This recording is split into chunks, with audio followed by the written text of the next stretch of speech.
Саламатсыздарбы? Парламентаризм сабактары талкуубуздун бул жолку коноктору депутаттар Руслан Казакбаев жана Исхак Пирматов. Кош келдиңиздер. Бүгүн президент Сооронбай Жээнбековдун жетекчилиги алдында Коопсуздук кеңешинин жыйыны өттү. Бирөөңүздөр фракция лидери катары, ал эми сиз болсо тармактык комитеттин төрагасы катары бул жыйынга катыштыңыздар. Жаңы президент эмне үчүн эң биринчи кезекте мына дал ушул коррупция маселесине көңүл бурду деп ойлойсуздар? Жалпы мамлекетибиз үчүн, элибиз үчүн маанилүү Коопсуздук кеңештин жыйыны өттү десек болот. Жаңы шайлаган президентибиз Сооронбай Шариповичтин дагы Коопсуздук кеңешинин төрагалыгын жасап биринчи жыйын кылды. Маселе бул жана укук коргоо, көзөмөл жанагы башка фискалдык органдардагы коррупцияны жоюу боюнча чаралар боюнча болду.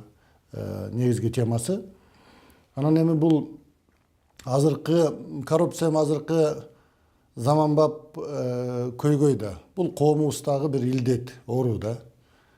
Канча жылдан бери коррупция менен күрөшүү жүрүп келе жатат. Кыргызстан көз карандысын алгандан баштап эле бул ураан чакырылган коррупция менен күрөшүү.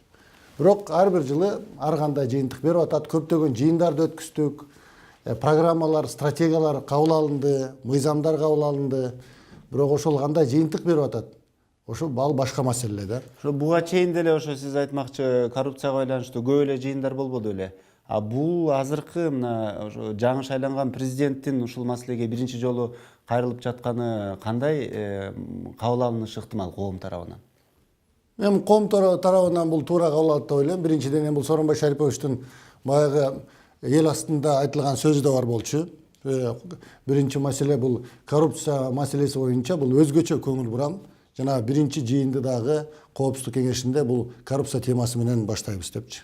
Эми бүгүн жалпы коррупция темасын дагы талкууладык, бирок негизгиси коррупция менен күрөшө турган органдардагы коррупцияны жоюу боюнча кандай чаралар көрүлүш керек экен, аткарылыш керек экен, ошону талкууладык. Ошол эң негизи ошол күч органдары, башкача айтканда ошо коррупция менен күрөшө турган органдар өздөрү коррупцияга малынып калган дегендей кескин сын айтылбадыбы президент тарабынан? Мындайча айтканда ошол бүт бардык жанагы укук коргоо органдары катуу сынга кабыл алды. Анын ичинде дал ошол коррупцияга каршы күрөшүү агенттиги дагы сынга кабылды.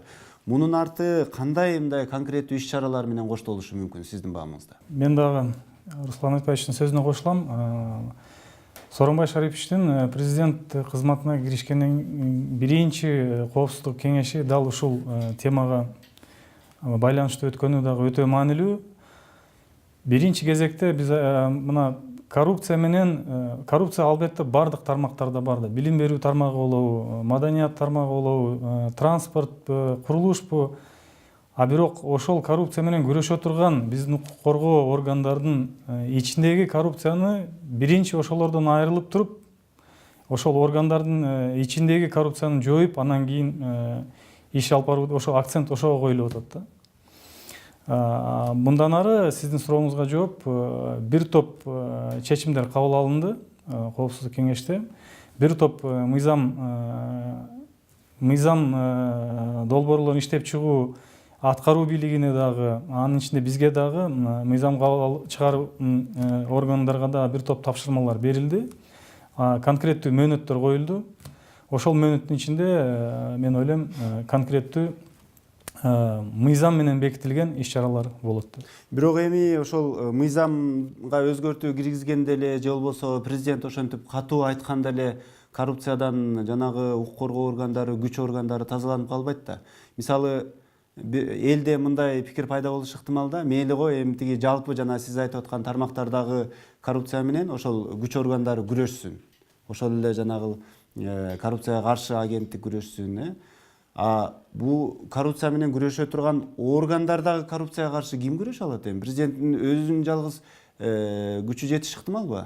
Коопсуздук кеңештин астында орган түзүлө турган болду. Ал түздөн түз ошол бүгүнкү биз кабыл алган Коопсуздук кеңеште кабыл алынган чечимдерди көзөмөлдөй турган ошол орган болот. Ар бир иш-чарага конкреттүү мөөнөт коюлган. Ошол мөөнөттүн ичинде так аткарылбаса чаралар көрүлөт деп ачыктан ачык эле айтылды президент тараптан. Анан ошол жерде дагы бир нерсе айтылбадыбы? Баягы баардык эле ошо күч органдарындагы кызматкерлердин баардыгы эле жана коррупциялашкан эмес, ичинде ошо айрымдары таасирдүүлөрү ошол мыйзамды дагы көзгө илбей абдан мындай көзүм май басып калды, алардан тазаланышыбыз керек деп кыйтпадыбы президент? Эми ушул билдирүүлөрдөн кийин, ушул коопсуздук кеңешинин жыйынынан кийин кандайдыр бир резонанстуу отставкалар же болбосо ошол чын эле ошондой бир адамдарды таап чыгып, мындай коомчулуктун алдында бир көрсөтүп, жазалап кур дегенде жоопкерчиликке тартуу сыяктуу иш-чаралар болобу? Биринчиден сиз айтып атасыз, баягы бир маселелердин отставкага кетүү боюнча же болбосо бир коомчулукта бир өзгөчө пикир жарата турган бир жазалоолор болобу, ошондойдун бир башы кыйтылды, сөздү айтылды дегендеп. Бүгүн Сооронбай Шарипович ачык эле көп сөздөрдү айтты да, ачык жакшы сөз болду. Муну белгилеп кетиш керек да. Коопсуздук кеңеште. Биринчиден жанагы сиздин сурооңузга башынан баштайын. Эми жалгыз президенттин чечими менен эле коррупцияны жеңиш кыйын болот. Же жарылыш өкмөт башчысы жеңе албайт. Же биздин мыйзам чыгаруу бутагы жеңе албайбыз. Бирок коопсуздук кеңештеги бүгүнкү өзгөчө мааниси 2015-2016 баштап коррупция менен күрөшүү боюнча экс-президент Алмазбек Шаршенович Атамбаев баягы көп жарнамаларды чыгарып, саясий чечкиндүүлүктү жана саясий колдоону эркти көрсөттү эле да коррупция менен күрөшүү. Бул Кыргызстанда коррупция эмес, кандай гана реформа жүргүзбөйлүк, бул Кыргызстан үчүн биринчи шарт болуп калган. Саясий эрк керек да. Бүгүн Сооронбай Шарипович өзүнүн сөзүн жаңы шайлаган президент катары биринчи жолу коопсуздук кеңешинин төрагалыгын жасап атат. Ошодон баштады. Коррупция менен күрөшүү боюнча мына саясий эрким бар, муну аягына чейин күрөшөм деп саясий эркин айтты. Басма сөз маалымат каражаттарынын астында, элдин астында. Мен ойлойм бул жакшы көрүнүш. Мен айтат элем, бул коррупция менен күрөшүүдө аппарат президенти саясий эрк болгондон кийин аппарат президенти, коопсуздук кеңеши, мыйзам чыгаруу бутагы катары жогорку кеңеш, аткаруу бийлиги бутагы катары өкмөт эгерде ошол саясий чечим менен ынтымакта иштеп, коррупция менен бирдикте иштесек, биз мыйзамын чыгарып берсек, аткаруу органы ар бир жердеги жана тобокелчиликтерди, коррупциялык тобокелчиликтерди жакшы баамдап чыгарып, жана өзүңүз айткандай коррупцияга малынган башкармалыктар болобу, жетекчилер болобу, аларды жумуштан кетирип, мыйзам ченеминде бардыгын эгерде мындай чечкиндүү кадамдарга барсак, анда элде жакшы пикир жаратабыз. Жана ошондой кадамдарга барышыбыз керек. Себеби дегенде башка жол жок. Азыр тилекке каршы бүгүн укук коргоо органдары боюнча маселе болду да. Укук коргоо органдары, бул Ген прокуратура болсун, же болбосо башка соттор болсун, элдин ишеними абдан төмөн болуп калган. Эл ишенбей калган азырча. Биздин Кыргызстанда мыйзам үстөмдүгү иштей турганын, мыйзам ченеминде бир иштин аягына чейин чечиле турганына элибиз ишенбей калган. Аны кантип кайтарыш керек экенин бүгүн ошол маселеде талкууланды бүгүнчү. Кантип кайтарыш керек дегенин. Мен түшүнгөнүмө караганда президентибиздин негизги жиберип аткан ою ошондой болду. Тазаланыш керек, элдин ишенимин кайра кайтарыш керек деп. Бирок ошол тазалануу кандайча жүрөт? Мына буга чейин дагы күрөшүштөр болгон, бирок көпчүлүк учурда коомдо мындай бир пикир өкүм сүрөт да, баягы мугалимдерди, жетсаттын директорлорун же айыл өкмөттүн башчыларын камап, анан баягы чоң ошол коррупциянын артында турган бир чоң чиновниктерди же болбосо таасирдүү адамдарды ошол коррупцияга айыптап, ошолорду жазалаган учурлар болгон эмес деген пикир баардык коомдун ичинде айтылып жүрөт. Ошол системдүү күрөш кантип жүрөт? Сөзүңүзгө аралжы, дал ошол ойду президентибиз Сооронбай Шарипович баса белгилеп, мына укук коргоо органдарынын жетекчилери сынга алынган себеби да ошондо болду. Президентибиз ошол коррупция менен күрөшүп атканда майда чүйдө баягы катардагы эң ылдыйкы звенодогу кызматкерлерди эмес, ошол схема, ошол коррупциялык схемалар иштеп аткан жетекчилер аралашып аткан схемаларды бузууну токтотууну тапшырмасын катуу койду. Ошол нерселер сынга алынды. Анан негизгиси тилекке каршы бизде практика болуп калган укук коргоо органдарынын мындай ийгиликтүү иштеп аткандын бирден бир көрсөткүчү катары кылмыш козголгон иштин саны болуп калды да. мисалы үчүн биз мынанча иш козголду десе да, тилекке каршы айрым массалык каражаттар дагы ошону ийгилик катары чагылдырып келет да.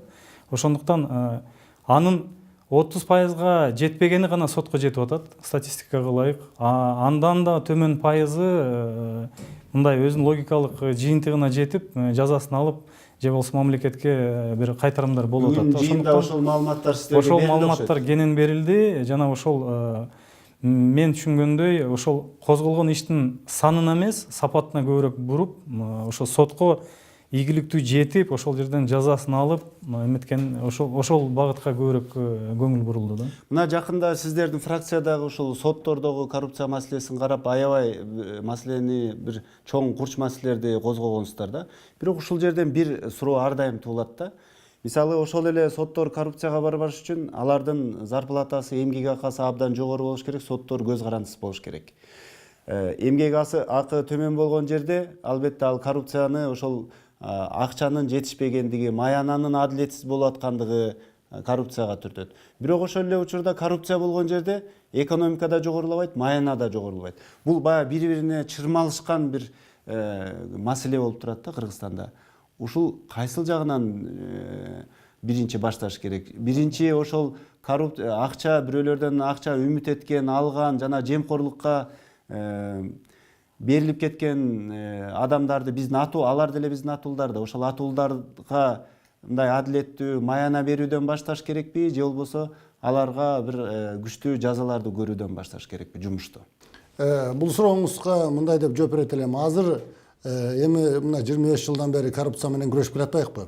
Биздин Кыргызстан үчүн сиз айткандай эле алардын укук коргоо органдарынын социалдык камсыздоону, айлык маяналарын, батирелерин, автомобилдерин жана башкаларын баарын камсыздап беришибиз керек, сөзсүз.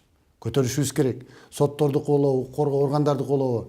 Эгерде өзүңүз бүгүн мен аны өзүм сөзүмдө сүйлөдүм Коопсуздук кеңешинде дагычы. Анан өзүңүз айткандай, ошол менен эле катардагы сөзсүз кадрларды тазалоо жүргүзүш керек. Бирок эми баягы биз эми Кыргызстан кичинекей өлкөбүз. Көптөгөн адистер бар. Коррупция 25 жылдан бери терең сиңип калды. Баягы кадрларды дагы баягы бардыгын эгерде баягы коррупцияга шылтап эле бардыгын соттоп, жазалап, куугунтуктай берсе болот. Бирок коррупция деген көп жерде көнүмүш адаттай болуп калбадыбы? Ошондуктан бүгүнкү жанагы биринчи мен козгогонум, бул коррупция дүйнө көп мамлекеттер күрөшүп келет да, коррупция түздөн түз, коррупциянын өсүшү же түзүшү дагы бул мамлекеттеги социалдык, экономикалык жагдайга байланыштуу болот.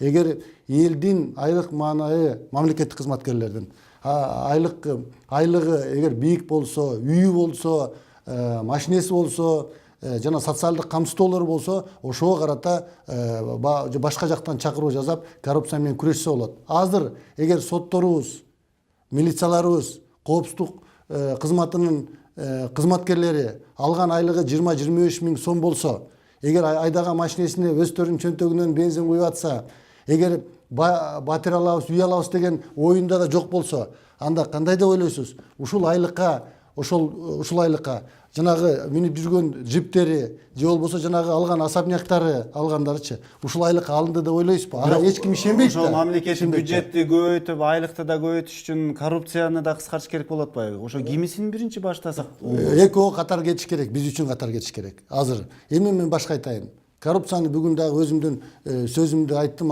Коррупция менен күрөшүү Кыргызстанда азыр бала бакчадан башташ керек. Дүйнөлүк практика көп бар. Аяка да каражат бөлүш керек.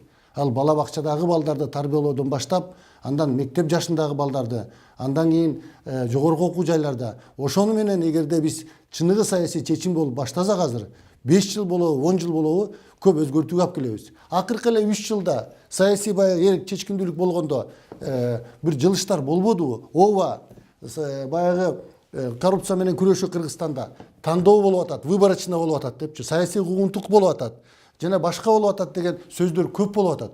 Бирок негизги азыр коррупция деген биз бул орунду ачып салбадыкпы? Чоң жетишкендик болду. Азыр бардыгы билет ушта ушуну саясий менен күрөшүп жүрүп атат. Бүгүнкү жыйында президент Сооронбай Жээнбековдун айткан сөздөрүнүн бардыгы албетте жанагы күч органдарына, укук коргоо органдарына ар бирине айтылды. Булар дыкат даярдалган бир билдирүү болду. Ошол эле учурда сиз айтып аткан жанагы бир саясий куугунтук, болуп кетиш ыктымалбы? Ошо мисалы Сооронбай Жээнбеков президентке талапкер кезинде КТРКдагы дебатта мына сиздердин лидер Өмүрбек Бабановго мына коррупцияны боюнча ишти сизден баштайм деп тике айтты эле да. Эми мына фракциянын лидери сиз болуп калдыңыз. Сиздердин лидер Өмүрбек Бабановдун мындан кийинки тагдыры эмне болот? Жакшы суроо. Эми биринчиден эми ал дебаттагы маселе боюнча алсак, бул шайлоодун эмоционалдык суроолору, маселелери деп айтар элем да. Шайлоодунчу. Эми азыр өзүңүздөр билесиздер, ал Өмүрбек Токтогуловичка карата мындай талаш тартыш жараткан кылмыш иши ачылган.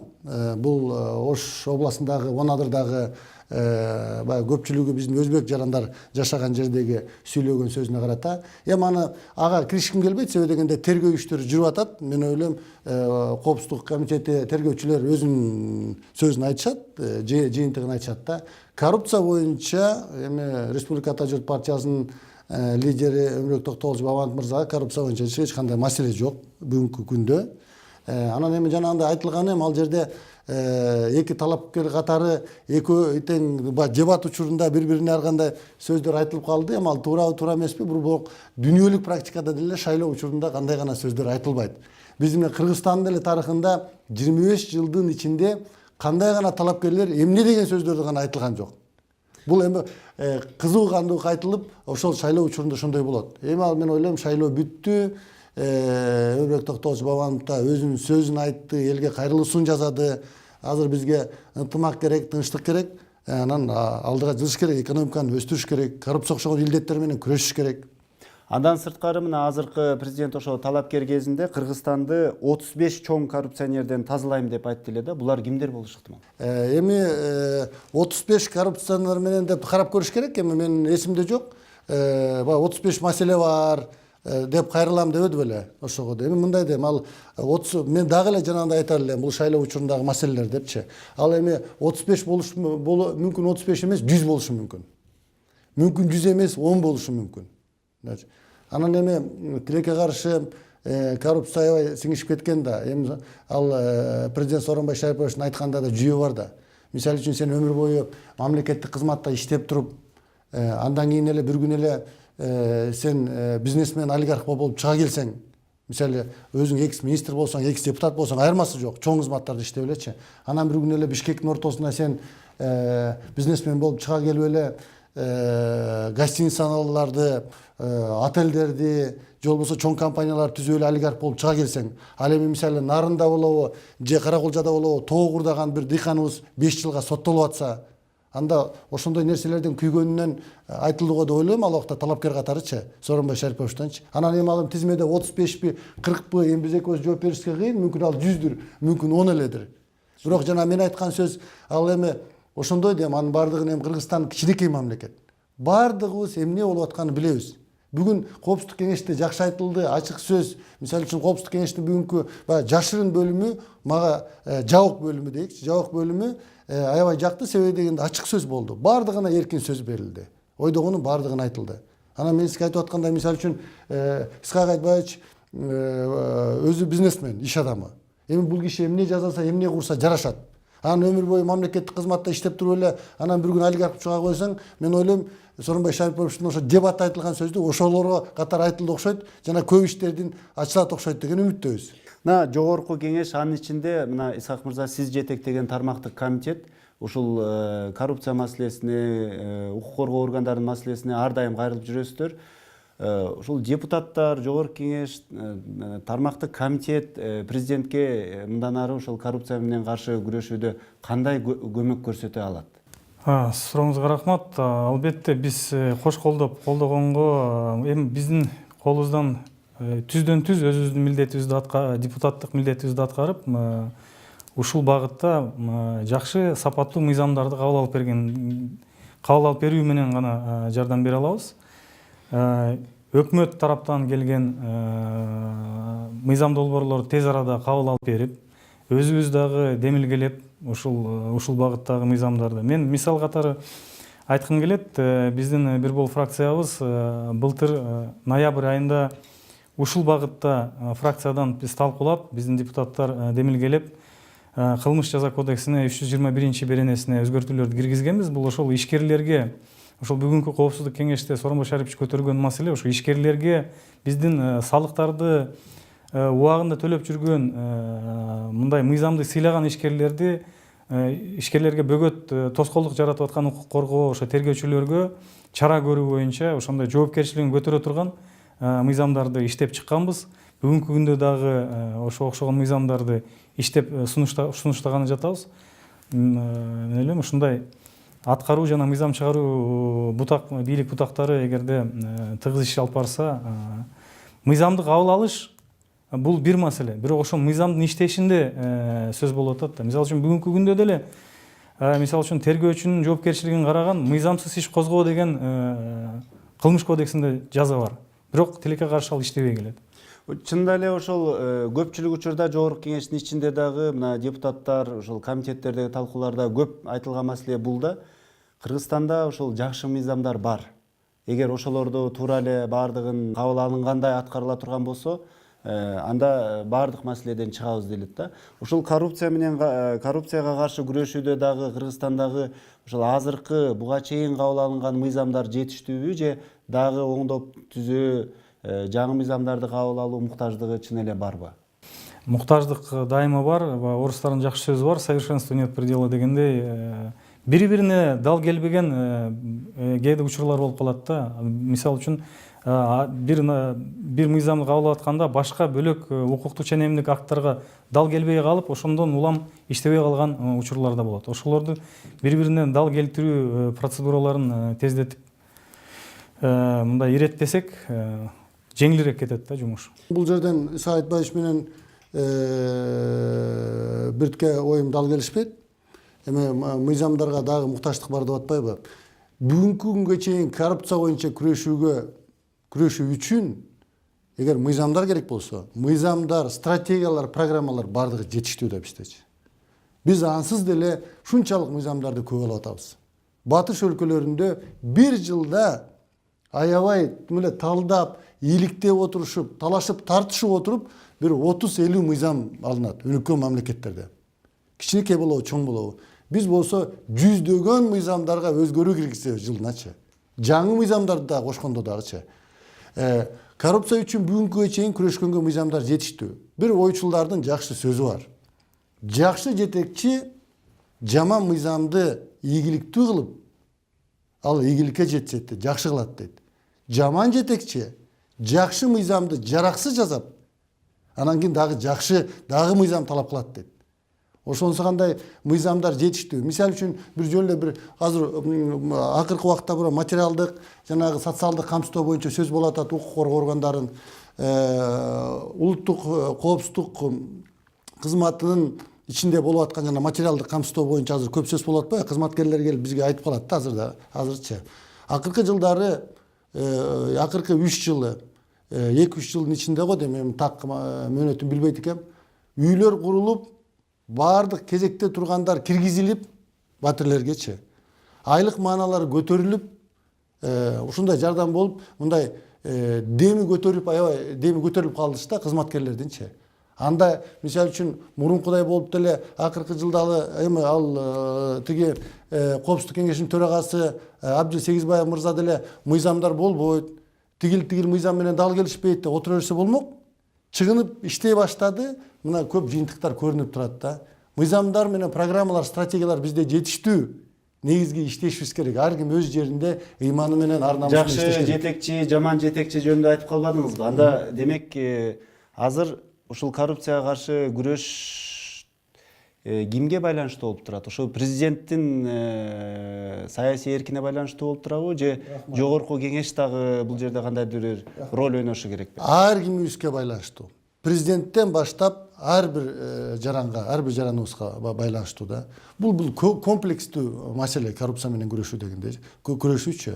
Маегиңиздерге рахмат. Ушуну менен бизге бөлүнгөн убакыт соңуна чыкты. Парламентаризм сабактары талкуубузда биз бүгүн коррупция маселеси тууралуу кеп козгодук. Саламатта калыңыздар.